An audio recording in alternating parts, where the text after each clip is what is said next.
dufise imana muri twebwe kandi iyo mana iradukoreramwo mbere ikatugira abatumwa bayo ku buryo iyo mana iyo nyene igihe tuyugurukiye igihe tuyikundiye ishobora gukora ibintu bitangaje iduciyeko n'amajambo tuvuga abavukanye n'ivyiyumviro vyacu haraho twimbera ngo ni gwacu umugabo ari umukama ariko adukoreramo kuko atubamo igihe twifatanije nawe. Umunsi umwe hari umuntu yaje kugira amapfungo ngaha, amapfungo ya wenyene. Hanyuma nkuko bigenda iyo umuntu aje kwipfunga uri wenyene ndamuha inyigisho yumviriza ku mugoroba tugahura ngaheza nkamubaza ibyo yumvise cyangwa ibibazo byoba byavyuwe n'inyigisho namuhaye. Umwe rero umufurere araza arambaza nari namuhaye kumviriza inyigisho byerekeye isakaramentu ry'ikigongwe harimwo umunyamibembe yitwa Nahamani. Uwo Nahamani umuhanuzi Elize yamubwiye ngo kugira ngo atyoroge umibembe ngo agende yiyuhagire muri Yorodani kangahe 7 ndumva murazi vyanditswe. Uwo mufura carambaza none gapati ni kuki uyo muhanuzi yatumye Nahamani kwiyuhagira 7? Nca nikora kuvyo nize muri Bibiliya tangura kumusigura nti yateza kwiyuhagira 7 kubera yuko 7 ni igitigimenyesha igitigiri cuzuye. Igitigiri cuzuye no kuvuga yateza kwiyuhagira bikwiye. Ibyo nzi mba ndahejeje. Ubwo nyene nza numva ikindi cyumviro kije ujya kumuravyo ngo les 7 péchés capitaux. Les 7 péchés capitaux mu Gifaransa abatabizi ni bicumuro ndwi bimeze nk'imizi y'ibindi. Burya ibicumuro byose bifite imizi y'ibicumuro n'indwi.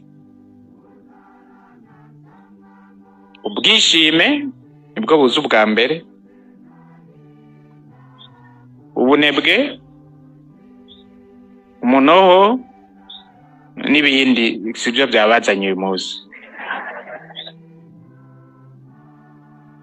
Ico ciyumviro ngo les 7 péchés capitaux ibicumuro ndwi nta na hamwe nari bwigere niga ico kintu, nta na hamwe nari bwigere nsoma ico kintu, nta numwe nari bwigere numvana ico kintu. Mutima yakimpaye uwo munsi n'inyigisho. Ibwa mbere nambwiye ni kubera igitigiri 7 kuko muri Bibiliya igitigiri 7 ni ikimenyetso c'ibintu byuzuye. Naco yavuze. Ariko ndambwiye nti aho rero numvise ngo 7 péchés capitaux naciye mvuga ngo ikindi ca kabiri. Ikindi ca kabiri mugabo naco narinzi. Ikindi ca kabiri cyatumye mutima kwiyuhagira 7 nukwiye kuvuga ngo ikindi ca kabiri kugira gire ngo narinda kizi mugabo nakimenye yawe nyene yatambaza ico kibazo n'ubu naco mbadamenye.